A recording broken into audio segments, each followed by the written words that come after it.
자, 안녕하세요. SK증권 이호석 팀장입니다. 네, 오늘은 제가 옆에 초대 손님을 모셨습니다. 네, 김탁 매니저님이시고 제가 늘 얘기하던 그 탁이 형, 탁구 형, 뭐 이런 형이라고 부르는 형이고 저한테 가장 영향을 많이 줬던 분이기도 하고 그렇습니다. 근데 모시게 돼서 반갑습니다.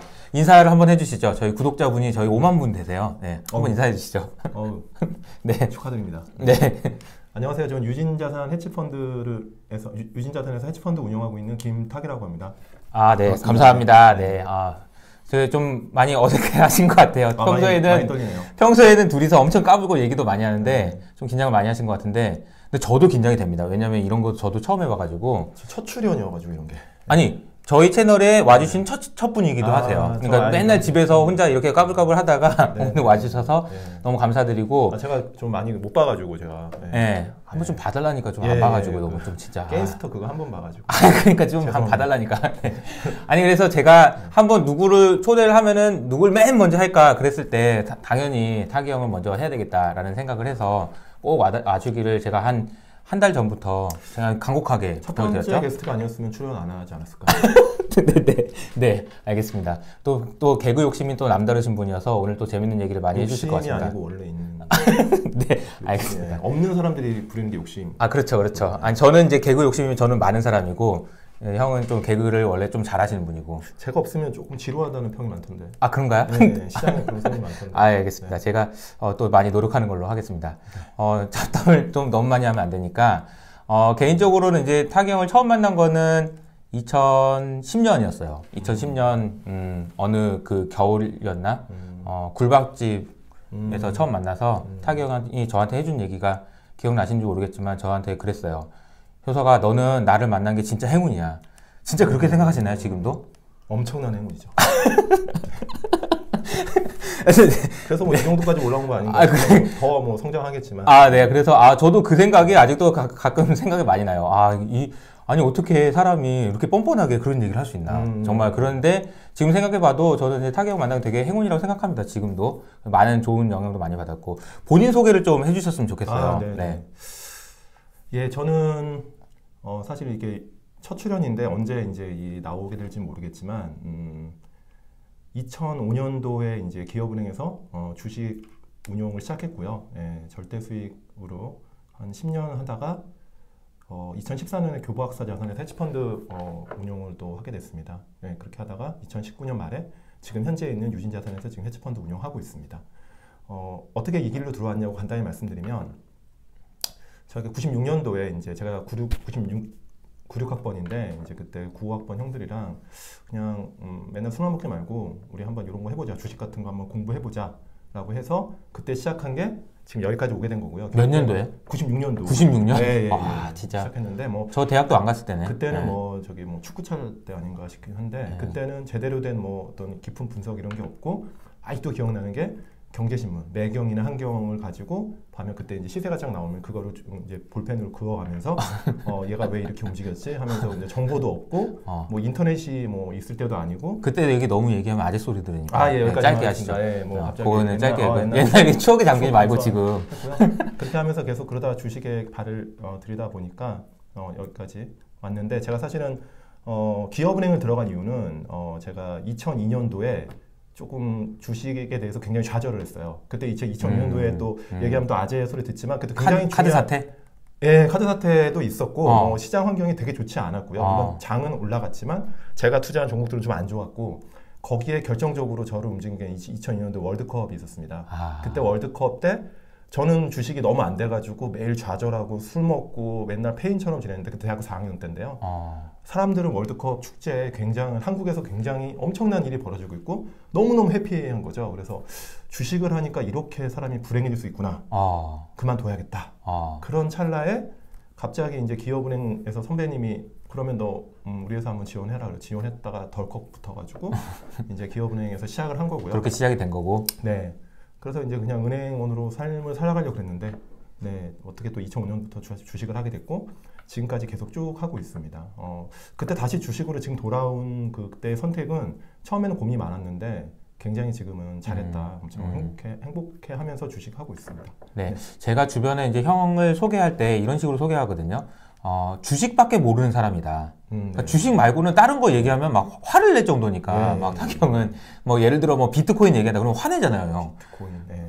그럼 왜 얘기하죠? 아니 그러니까 주식 얘기할 것도 너무 많고. 그러니까 주식으로 돈을 벌 수 있는 기회가 너무 많은데. 그러니까 비트코인 뭐. 비트코인뿐만 아니라 뭐 다른 자산에 대한 얘기하는 것도 싫어하실 정도로 진짜 주식을 너무 좋아하시고 제가 본 사람 중에서 주식에 대해 정말 오리엔트 돼 있는 거의 제일 탑 중에 탑이 아닐까 그런 생각을 하고 있어요. 그래서 오늘은 주식에 대한 얘기를 좀 여러 가지 물어보겠습니다. 한국 시장에서 저도 이제 많은 투자자분들이랑 얘기하다 보면 제가 제일 많이 받는 질문은 뭐냐면은 버블 아니냐?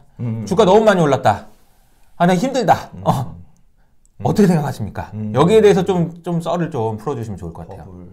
버블은 그 애들이 이렇게 부는 거 그런 거 얘기하나요? 그쵸. 버블. 전혀 버블이 아니고요. 지금 이제 시작했다. 네.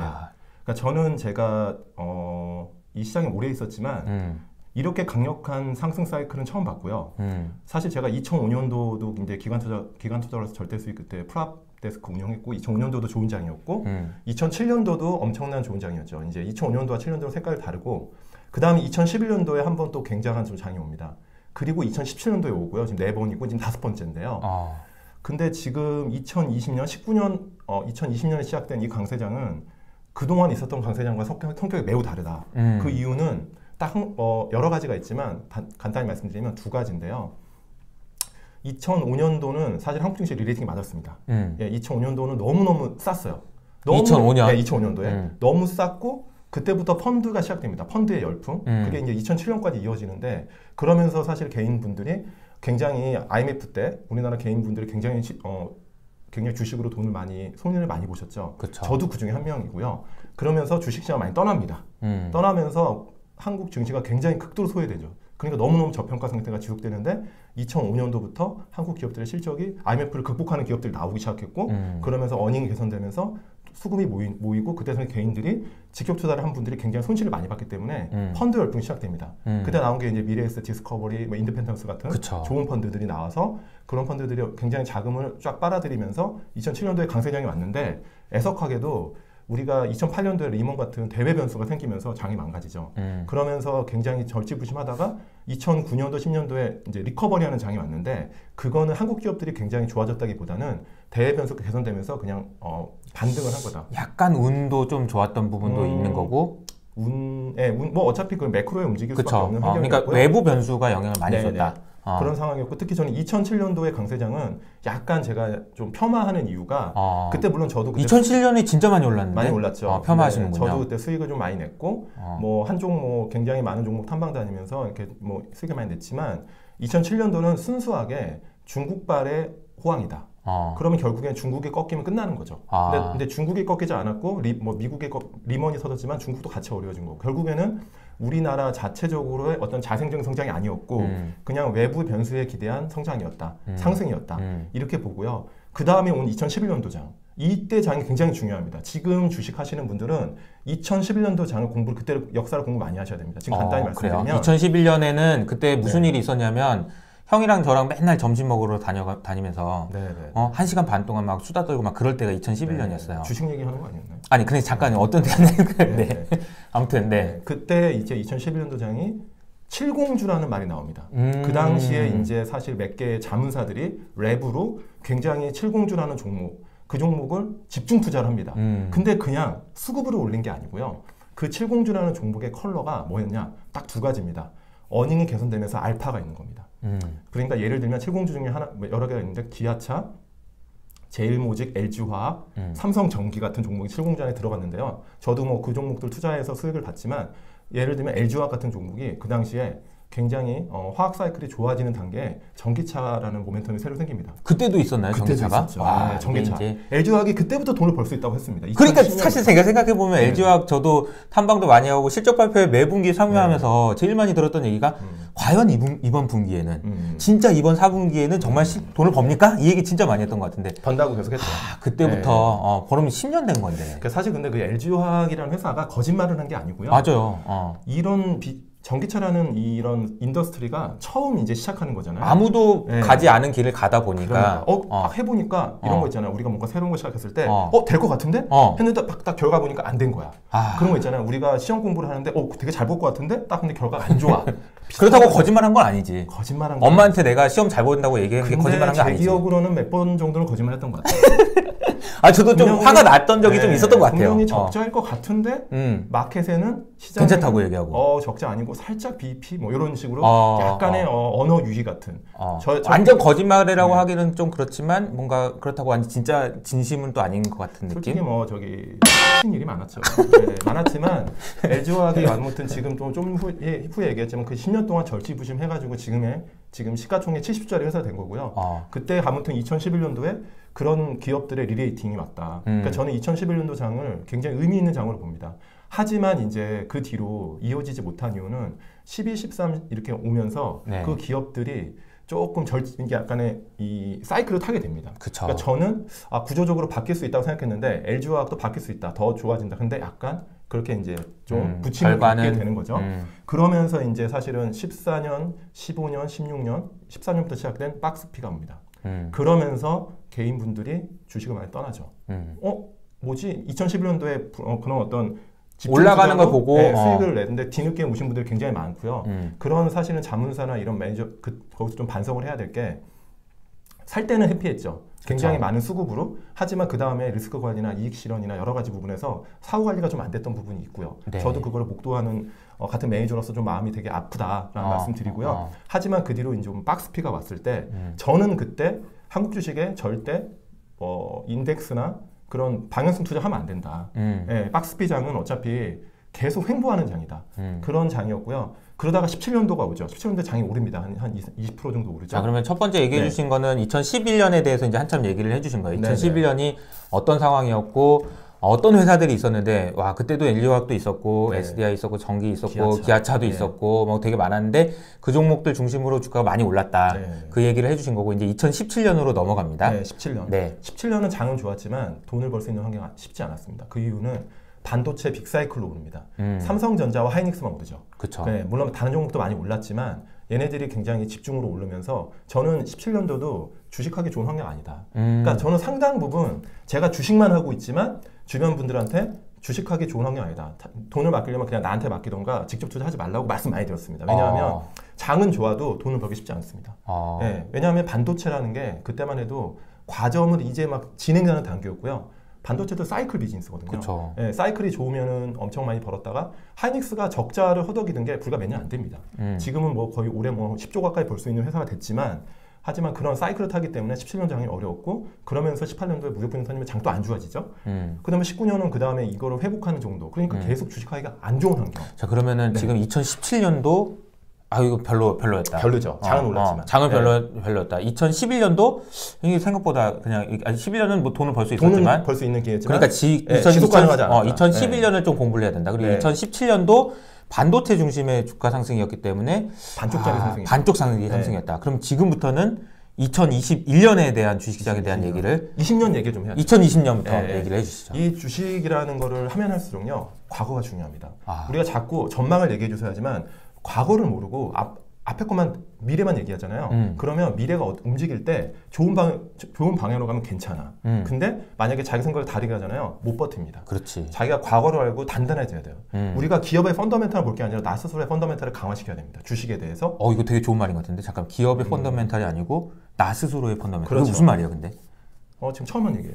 뭐야? 아니 근데 그게 나의 펀더멘탈이 무슨 말인데? 내공이라고 줘요. 내공. 나 자신에 대한 투자. 내공. 그거는 미래에 대한 어떤 기업을 공부하는 거 되게 중요한데 과거에 이 회사들이 우리나라 증시가 어떻게 움직였는지를 엄청나게 알고 있어요. 많이 알고. 그러니까 본인의 내공을 강화하기 위해서는 미래를 막 공부하고 막 이런 것도 중요하지만 과거를 공부하는 것도 본인의 내공을 쌓는 데 도움이 중요하다. 결국에는 지금 우리가 있는 우리나라 지금 여러분들이 투자하고 있는 기업들이요. 다 지난 과거 히스토리가 있는 거예요. 그 히스토리가 어떻게 움직이는지를 알아야 향후에 우리가 이 회사가 어떻게 움직일 수 있는지에 대한 전망을 훨씬 더 쉽게 할 수 있고 중요한 건 아까 처음에 말씀드린 것처럼 안 좋은 방향으로 갔을 때 버틸 수 있거나 더 애도할 수 있거나 아니면 손절할 수 있거나 이거를 판단하는데 되게 도움이 많이 돼요. 저는 이제 형이 저한테 맨날 얘기해줬던 것 중에서 그러니까 포지션을 더 애드할 거 아니면 처음부터 시작을 하지 말아라는 얘기를 저한테 진짜 많이 해주셨거든요. 정말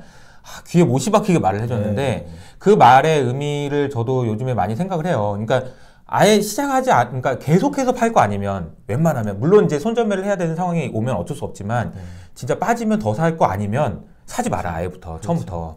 그래서 그런 얘기도 해주셨는데 그런 비슷한 얘기인 거 아닌가. 본인의 내공 그리고 진짜 본인의 그런 생각 이런 거를 강화하기 위해서는 기업의 과거를 알아야 된다라는 얘기를 좀 해주신 것 같아요. 네, 그런 과거를 공부하는 방법은 제가 다음에 한번 시간이 되면 다시 한번 말씀드릴게요. 진짜 너무 좋죠. 종목에 대한 얘기를 한번. 근데 한번 종목에 대한 얘기 시작하면 또 이게 밤을 새야 되니까. 시장에 대한 얘기니까. 저는 2020년부터 얘기를 하면 제가 이제 유진자산을 와서 새로 조인해가지고 이제 고객들을 만날 때 두 가지 말씀드렸습니다. 제가 지난 몇 년간은 주식하기 어려운 환경이다. 해외 투자가 훨씬 편하다. 해외 아마존이나 애플, 뭐 빅테크들은 뭐 테슬라를 굳이 얘기하지 않아도요. 2배에서 10배 막 납니다. 그냥 놔두면 주가가 계속 우상이야. 매크로 충격 때문에 한 번씩 빠질 때면 더 사면 돼. 근데 한국 기업들은 올랐다 떨어졌다, 올랐다 떨어졌다. 이런 사이클로 되기 때문에 국내에서 돈 벌기 어렵다. 라는 말씀 되게 많이 드렸는데 저는 제가 아마 우리 이호석 연구원님도 아시겠지만 19년 말부터 바뀌었다. 20년 초에 저는 이 한국의 시장에 펀더멘탈이 강해지는 걸 느꼈다. 그래서 주식을 엄청 많이 해야 된다.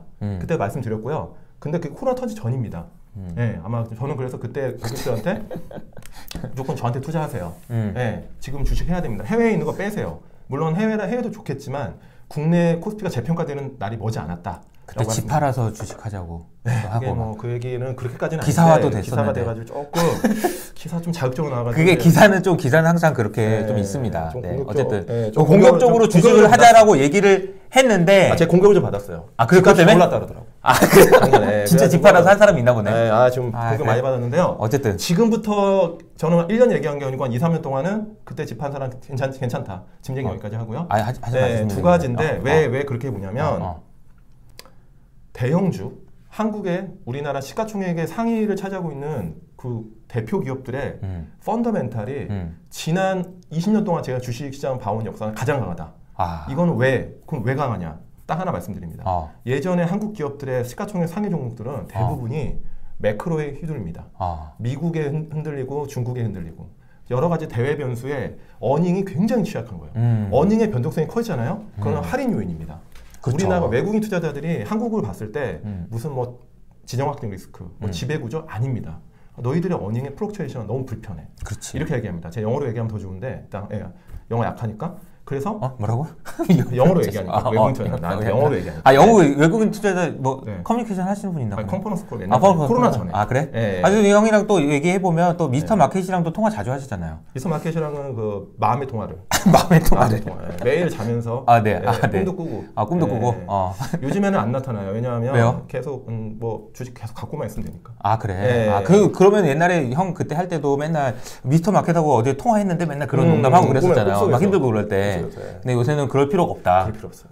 그렇구나. 네. 뭐 1월 말에 뭐 3천까지 살짝 깨졌잖아요. 1월 말 조정 받는데 주변에서 무슨 블랙스완, 게임스톰 뭐 그런 거 얘기 많이 하신 것 같은데 저는 그냥 더 사면 되는데 아무런 리스크가 없어요. 지금은 매크로적으로도 아무 리스크가 없고 우리 한국의 안에 어떤 내부에서도 리스크 없는 구간입니다.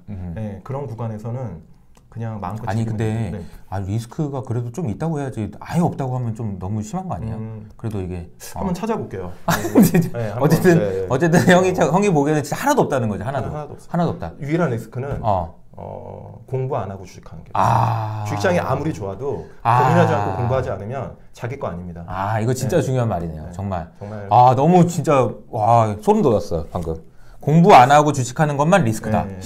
이거 제목을 뽑아도 될 것 같아요. 너무 멋있는 얘기네요. 연장해서 말씀드리면 한국 기업들의 시가총액 상위 종목의 지금 저의 계산으로는 60% 정도가 이제는 웬만한 대외 변수에 굉장히 강한 체력을 갖고 있다. 저는 이렇게 보고 있습니다. 시총 기준으로. 그러면 코스피의 거의 50%가 넘는 기업들이 물론 미국에서 갑자기 페드가 테이퍼링하고 금리를 갑자기 뭐 한 5% 올리고 중국이 엄청난 긴축을 해가지고 막 스퀴즈 내고 그러면 흔들리겠죠. 지금은 그럴 상황이 아니잖아요. 그리고 웬만한 어떤 그 정도의 스무딩한 변화, 스무딩한 어떤 그 정도의 대외적인 어떤 그런 에쿼티의 불편한 흐름들은 견딜 수 있는 체력이 됐다. 그러니까 저는 옛날에 하이닉스나 삼성전자를 좀 폄하한 이유가 걔네 디스카운트 받을 수밖에 없는 이유가 반도체라는 건 사이클이라고 말씀드렸죠. 반도체 가격 좋을 때는 마진 한 50% 냈다가 안 좋으면 적자 내고 저 같으면 투자 안 합니다. 네. 미국의 애플은 어떠한 상황에서도 계속 꾸준히 이익을 내잖아요. 그렇죠. 그런 회사들이 있는데 굳이 왜 우리가 SEC나 하이닉스를 투자해야 되냐. 근데 지금은 반도체가 과점 산업으로 바뀌었고 중요한 거는 삼성전자나 하이닉스의 매니지먼트가 굉장히 스마트해졌습니다. 그러니까 삼성전자가 하이닉스를 눌러가지고 야, 우리 MS 게인하고 돈 많이 벌게가 아니라 하이닉스를 위해서 하는 게 아니고 그치. 삼성전자 스스로도 지금 같은 구조를 계속 끌고 가면서 그냥 알파를 계속 붙인다는 게 고민이 있는 거예요. 반도체 가지고 돈을 엄청 벌겠다는 생각이 아니고 삼성전자의 전략은 굉장히 좋아진 거예요. 스마트해진 거죠. 파운드리 같은 비메모리로 가고 아니면 추가로 자동차 같은 산업 전장에도 관심이 있어서 추가적으로 하만도 인수한 거고 계속 그런 쪽으로 확장하는 게 삼성전자 기업 가치에 엄청난 도움이 된다. 그러면서 리레이팅 되는 거예요. 삼성전자가 지금 PER 멀티플로 따지면 15배 넘잖아요. 옛날 같으면 무조건 팔아야죠. 하지만 삼성전자 멀티플은 재평가 구간이다.